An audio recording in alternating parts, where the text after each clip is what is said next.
The rain came down in relentless sheets, swallowing the city in a curtain of water and wind. Street lights flickered against the storm, and puddles stretched across the sidewalks like mirrors of chaos. David Carter hunched his shoulders beneath the weight of his hooded jacket as he walked briskly home from his late shift at the public library. His bag, filled with overdue paperwork, and an umbrella that had already broken halfway through the walk, thumped against his hip with each step. He had just passed the intersection of 5th and Holston when a sound cut through the storm. Scream. Full of panic. He froze. It came again, high-pitched, desperate. Woman. Without a second thought, David turned down a narrow alley. The rain blurred his vision, but he could just make out a figure stumbling in the distance. A woman, young, soaked, and disoriented. Her coat was torn at the sleeve, hair matted to her face, and she was running. Behind her, 2 men in dark suits surged forward. Their movements were stiff and purposeful. "Stop!" one of them shouted. "Get away from me!" she cried, breath ragged, feet splashing through puddles. David's instincts kicked in. He stepped into the alley's mouth, blocking her path. "Hey!" he yelled. "What's going on?" The woman slammed into him, nearly falling. Her fingers gripped his coat in terror. "Please," she gasped, eyes wide with fear. "Don't let them take me." The suited men slowed their pace, approaching cautiously. "This doesn't concern you," one of them said coolly. "Family matter. Step aside." David's eyes flicked between the woman and the 2 men. She was trembling, lips blue from the cold, eyes full of something more than fear, desperation. He squared his shoulders. "I don't know who you think you are," he said, "but I'm not letting you drag her off into the night." "Sir," the second man warned, reaching into his coat, "you're interfering in something you don't understand." That was enough. David grabbed the woman's hand and turned. "Run!" They bolted. Rain slapped their faces as they tore through the alleyways. David's mind raced as fast as his feet.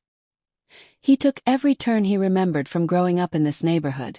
The shortcut behind the bakery, the wooden fence behind the old record shop. The men were close behind, panting.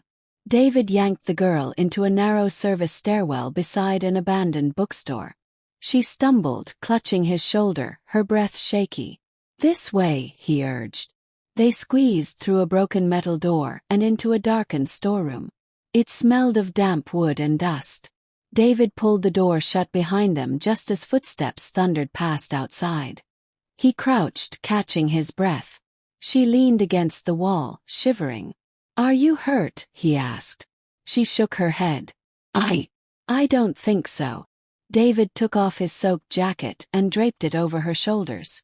"I'm David," he said gently. "You don't have to tell me anything, but I need to get you somewhere safe." "I know a place," she murmured. "It's not far." They waited until the footsteps faded, then slipped out the back. The girl led the way through a maze of alleys to a run-down laundromat with a flickering neon sign. She unlocked a side door with a small key pulled from her boot. The warmth inside was almost startling. She guided him to a cramped storage room in the back, with a cot, a desk, and a small heater humming quietly.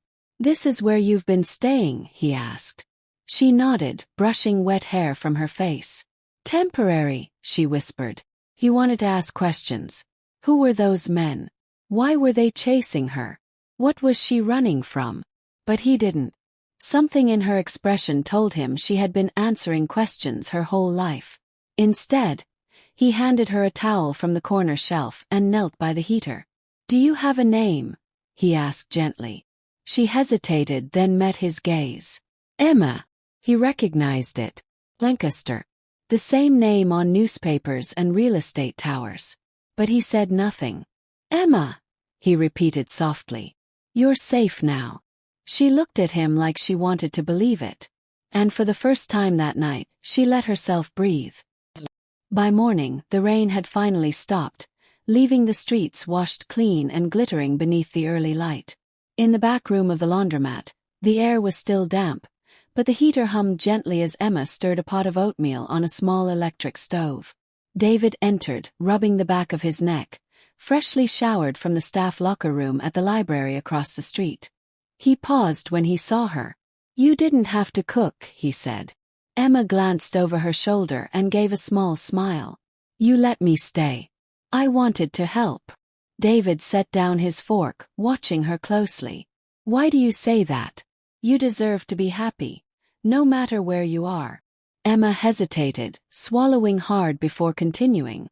"I come from a world of privilege, of expectations and control. I'm the heir to the Lancaster Empire. I was never meant to have a choice. Never meant to be free." David's mind raced. Lancaster. The same billionaire family with the sprawling mansions and international business. She saw the realization in his eyes and smiled bitterly. "Yes, that Lancaster. My family is powerful. But not in the way people think. I'm trapped in a world of power games, business deals, and arranged marriages." David could feel his heart pounding. "You mean you were supposed to marry someone you didn't choose?" She nodded, tears welling in her eyes. "The man I was promised to. I didn't love him. I never did. I was just a pawn, an asset for my family's name." Her voice wavered, and she looked away, as if ashamed. "But I wanted out. I needed to feel like I was in control of my life for once. So I ran. I ran, not knowing where I would go, but knowing I couldn't stay." He studied her for a moment. Barefoot, sleeves rolled up, face soft in the morning light. She looked like someone who had been through a storm and was finally, slowly, stepping into the sun. Over the next few days, Emma stayed with David in the cramped laundromat. Her presence an enigma that both confused and intrigued him. She was quiet, reserved, but not without moments of warmth. Small smiles as they shared meals, soft laughter as they spoke about trivial things like books or childhood memories. But David couldn't shake the feeling that there was more to her than she was letting on. She was different. Not just in the way she carried herself, but in the small things. The polished heels she hid beneath an old sweater. The expensive perfume that lingered in the air even after she'd left the room. She wasn't just a woman fleeing something dark. Emma Lancaster. Yes, that Emma Lancaster was running from a gilded cage. One evening, as they shared a quiet dinner, Emma spoke. "You've been kind to me, David," she began, her voice trembling slightly. "More than anyone has in a long time." She looked up, her eyes haunted by memories she hadn't shared. "But I don't belong here. I don't belong in your world." David was stunned. His thoughts swirled in confusion. The woman sitting before him, the one who seemed so lost, was the same woman who could have had everything. Wealth, power, a future decided for her. Yet all she wanted was freedom. Before he could speak, the door to the laundromat creaked open, and a man's voice echoed in the small room. "Emma," the voice called out softly. "I know you're here." David stood up instinctively, moving closer to Emma, who had frozen, her face pale. "Who?" David began, but Emma pressed a finger to her lips, signaling for silence. A tall man entered, wearing an expensive suit. His face a mixture of concern and frustration. His eyes immediately locked on Emma, and despite his calm demeanor, there was a quiet force in his presence. "Emma, please," he said again, stepping closer. "This has gone on long enough. Come back with me. Your family is worried sick." David felt a surge of protectiveness. "Who are you?" The man didn't look at David. His focus remained entirely on Emma. "I'm her fiancé, Brandon Langford. The man she's supposed to marry. We need to go home. Now." David's jaw clenched. "You're the one she ran from." Brandon's gaze flickered briefly to David, but he didn't respond. Instead, he turned back to Emma, his tone softening. "Emma, please. You're not safe here. They're looking for you. I don't want to see anything happen to you." David could see the battle in Emma's eyes. She was torn between the life she had been raised to lead and the life she had chosen for herself, however brief it had been. She took a deep breath, shaking her head. "I can't go back," she whispered. "Not to that life. Not to him." Brandon's face hardened. "You have no choice, Emma. If you won't come willingly, I'll make sure you do. Emma's eyes flashed with fear, but David stepped forward, blocking her from the man's reach. You don't get to threaten her. She's not your property. Brandon's eyes narrowed, and for a moment, the room felt charged with tension. But then, to David's surprise, Brandon took a step back, his posture softening. You don't understand, Brandon said, his voice now quieter. You think you're helping her, but this is bigger than you. Emma is part of something much larger than your little life here. David stood firm. I don't care about your world. I care about her. Brandon studied him for a long moment, then sighed, the fight draining from his posture. I didn't want it to come to this, he said. But if you won't help her see reason, I'll have to call in the people who can. He turned and walked out, leaving Emma and David alone in the room. David didn't know what to think. The man was right. There was a world outside of the laundromat, a world of wealth, power, and control. And Emma was a part of it. But one thing was clear, she wasn't going back. Emma slowly sank to the floor, her shoulders shaking. David knelt beside her, wrapping his arms around her tightly. She buried her face in his chest, her body racked with sobs. I don't know what to do, she whispered, her voice breaking. I can't go back, but I can't stay here forever. My family will never stop looking for me. David gently rocked her, his heart heavy with the weight of her situation. You don't have to go back, Emma. You don't have to live like that anymore. But where will I go? She whispered. What will I do? David didn't have the answers. But for the first time since meeting her, he felt a flicker of hope. Maybe they didn't need to fight this alone. Why? Asked, my voice calm. She froze and her voice broke. I have to, she said. He stepped closer. Why? I can't explain, she shook her head. Try, he urged. She turned toward him, eyes shining with tears she had been holding back all afternoon. Because they're looking for me. Because I don't belong here. Because you don't know who I really am. David was silent, his expression unreadable. Emma dropped her bag, took a shaky breath and whispered, because I'm afraid. Afraid that when you find out, you'll look at me differently. David's brows drew together. Emma. She looked away, her voice cracking. My name is Emma Lancaster. The name hung in the air like thunder. David exhaled slowly. He had suspected, but hearing it from her lips changed everything. She waited for judgment, for anger, for him to step back, but he didn't move. I know who the Lancasters are, he said finally. I also know that doesn't change what you did for this place, what you've meant to me. Emma's eyes widened. You're not angry. I'm confused, he admitted. But not angry. Her shoulders slumped, and then tears spilled freely. I didn't want to lie, she whispered. I've never had anyone be kind to me without wanting something in return. And I didn't want that to end.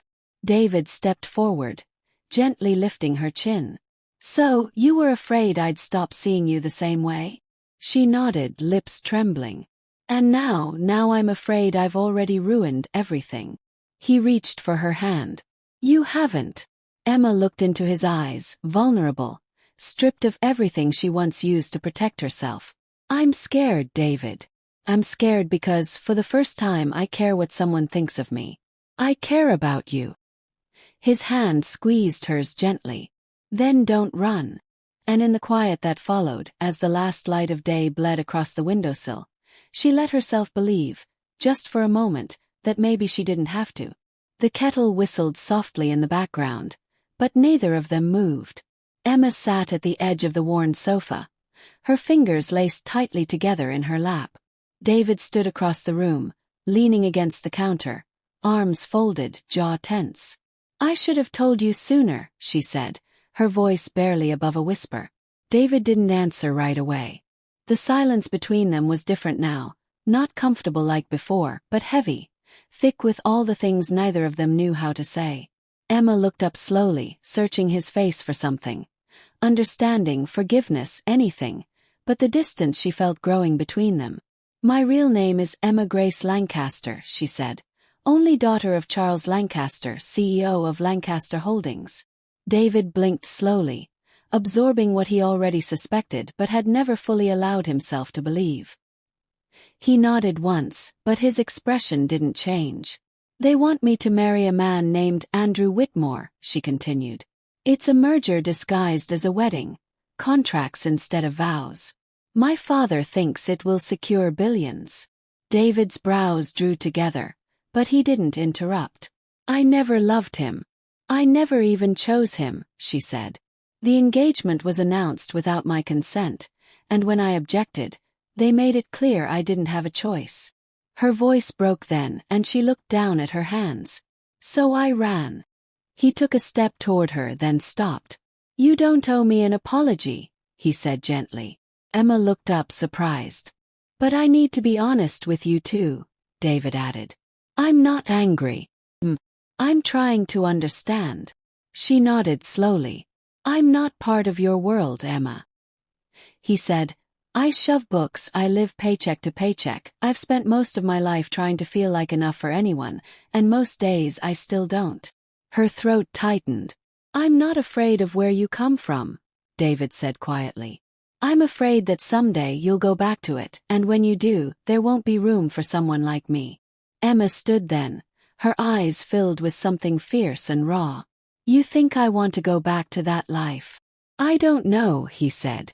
But I've seen what it does to people, and I've seen what it does to love. She took a step closer. David, I've been surrounded by people who had everything. Money, power, prestige, and they were still empty. And then I met you. He didn't speak. You gave me a couch to sleep on when I was a stranger in the rain. You shared your books, your stories, your quiet, and you never once asked me to be anyone other than myself. Her voice broke. You were the first person who saw me. Not the name, not the legacy, just me. David's expression softened, but he still held himself back. Emma took another step forward.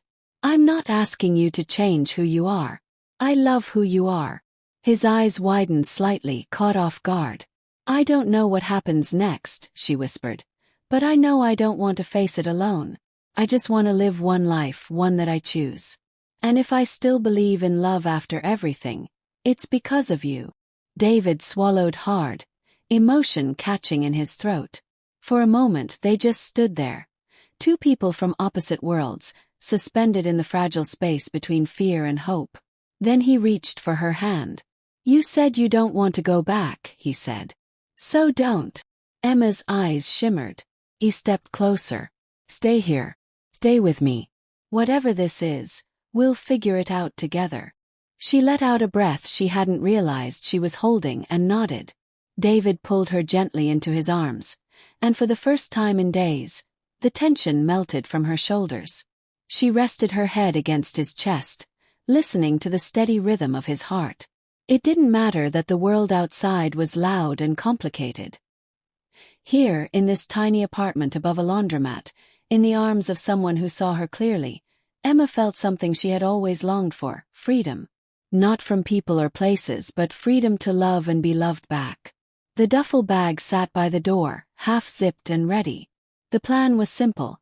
Leave before sunrise, take the train north, disappear into a quieter place. A friend of David's had a cabin 2 towns over. Secluded, safe. Not forever, but long enough to think, to breathe, to decide their next step. Emma stood by the window, her fingers twitching with nervous energy. She had never felt so free or so terrified. David came in from the hallway, still in his library jacket, and gave her a reassuring smile.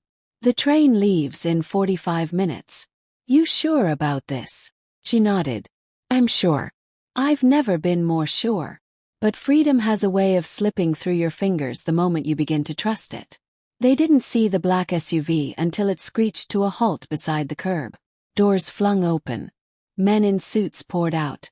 Familiar faces Emma had hoped she'd never see again. Run! David shouted, grabbing her hand.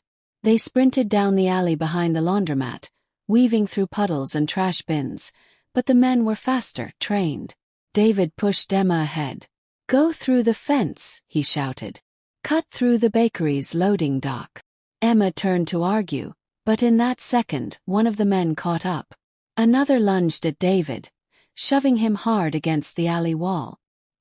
His head cracked against the brick, and he crumpled, blood mingling with the rain. "David!" Emma screamed, trying to reach him. Two arms wrapped around her from behind, pulling her away. No, let me go. David!" He lay motionless, and her voice broke into sobs. She kicked and thrashed, but it was useless. The men loaded her into the SUV, slammed the door, and sped off into the night. The mansion was too bright, too clean, too cold. They stripped her of the clothes she had worn, clothes that still smelled like David's jacket, and replaced them with silk and lace. They confiscated her phone, her laptop, even the small bracelet David had given her at the flea market, saying it looked like her, imperfect but real. For days Emma cried. She begged to know if David was alive.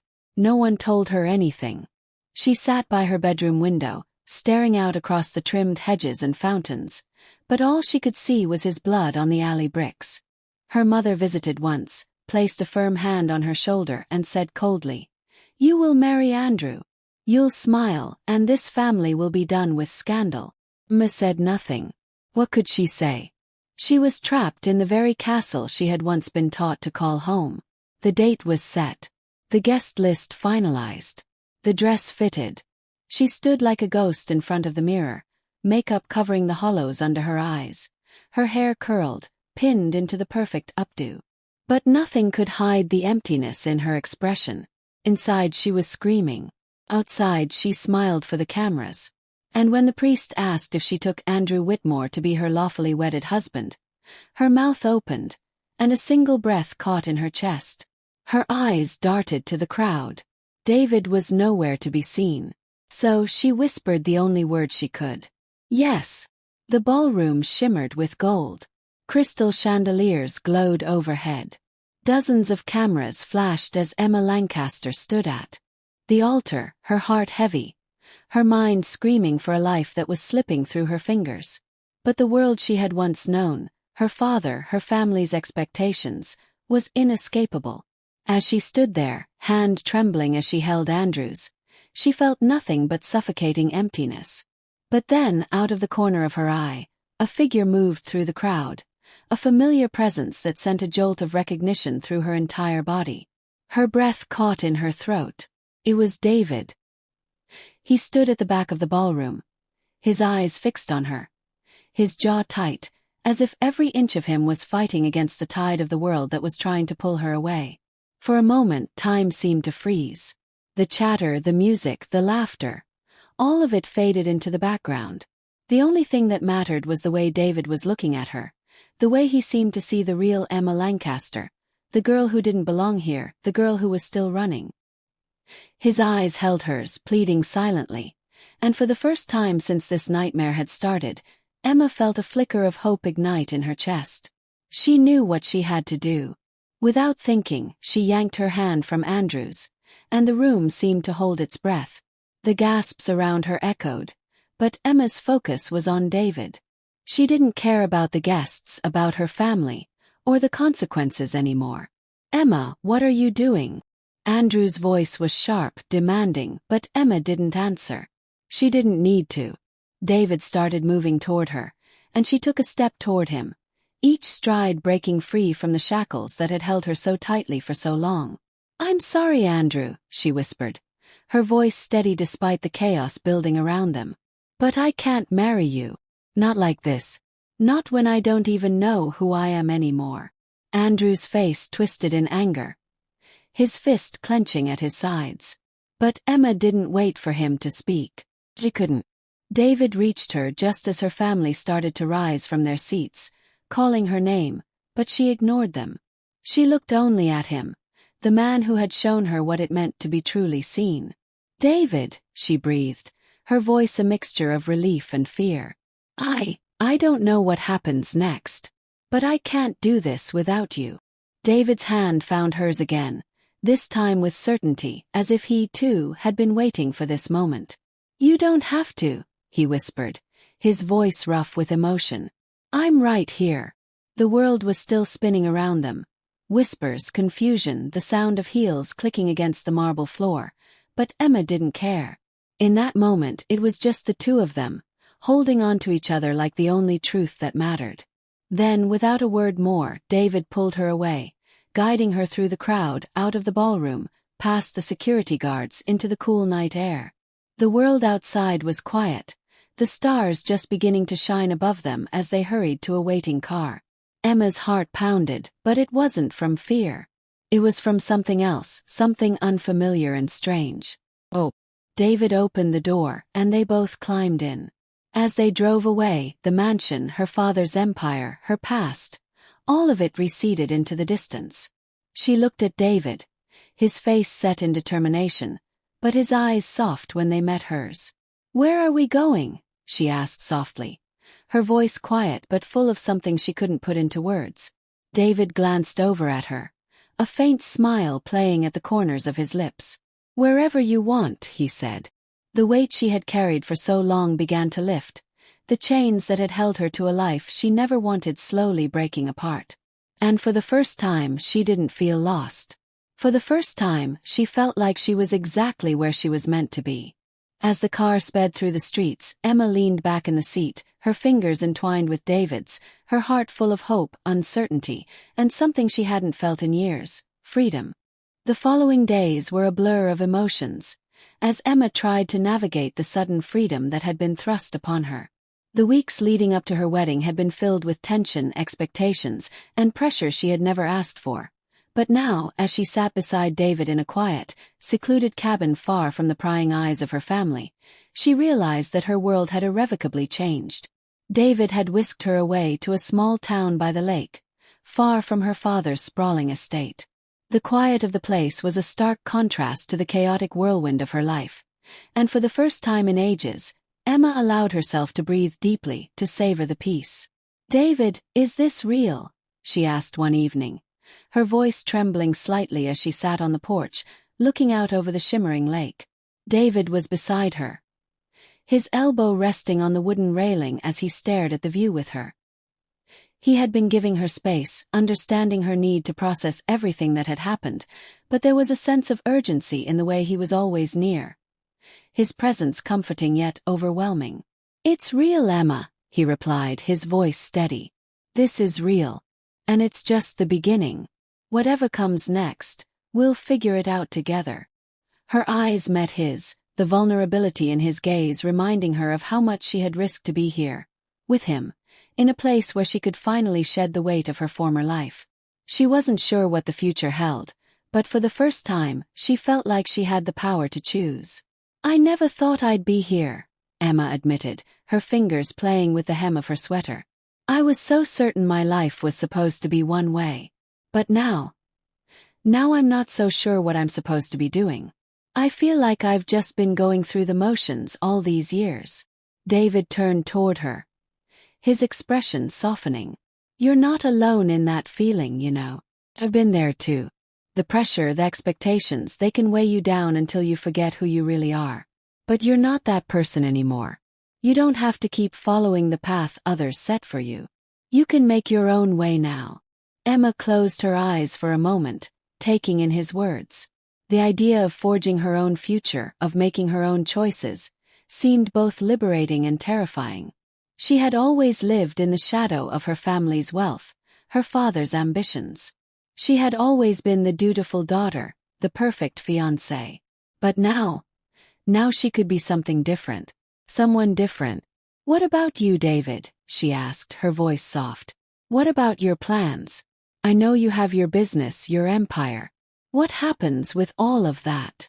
David's lips curled into a small, wry smile. "What happens with all of that? It's still there, waiting for me when I'm ready. But right now, this, being here with you, helping you find yourself, is more important than anything else." Emma's heart swelled at his words. He wasn't rushing her, wasn't pushing her to make decisions. He was giving her the space to breathe, to think, to figure out what she truly wanted. And that felt like the greatest gift of all. As the days turned into weeks, Emma slowly began to find her footing. She started to think about what she could do with her life outside the confines of her family's expectations. She had always loved art, and while she had never been encouraged to pursue it, she began to sketch again, rediscovering a passion she had long buried. With David's encouragement, she began to think about creating her own career, separate from her father's empire. But it wasn't just her career that was evolving. Emma and David's relationship deepened in ways she hadn't anticipated. Every quiet morning, every sunset by the lake, brought them closer together. They talked about their pasts, their fears, their dreams for the future. With every conversation, Emma realized just how much she had been holding back, how much she had kept hidden from herself. And with David, she felt safe enough to finally let go. Months passed, and Emma began to feel a sense of purpose she had never known before. She started taking art classes, immersing herself in a world she had always been drawn to but never allowed herself to fully explore. With David's support, she found the courage to open her own art gallery in the town near their cabin, showcasing local talent and even some of her own work. David, too, had found his own path. While he continued to run his business empire, he scaled back, choosing to focus more on what truly mattered to him. He spent more time in the small town with Emma, investing in local businesses, and volunteering to help those in need. Together, they were building a life that was theirs, one that wasn't defined by wealth or status, but by their shared values and love for each other. One evening, as Emma stood in the gallery, admiring her latest collection of paintings, David walked in. His face lit up with that familiar smile. "You know," he said, crossing the room toward her, "this place is amazing. I'm so proud of you." Emma turned to him, her heart swelling with gratitude. "I couldn't have done it without you. You've been my rock through all of this." David pulled her into an embrace, his arms strong and warm around her. "And I'll always be here, no matter what. You found your way, Emma. And I've found mine." For the first time in a long time, Emma felt like everything was falling into place. She wasn't the girl who had been trapped by her family's expectations anymore. She was Emma Lancaster, an artist, a woman who had chosen her own path, and she was exactly where she was meant to be. And as David kissed her softly, her heart knew that the future they were building together was going to be nothing short of extraordinary.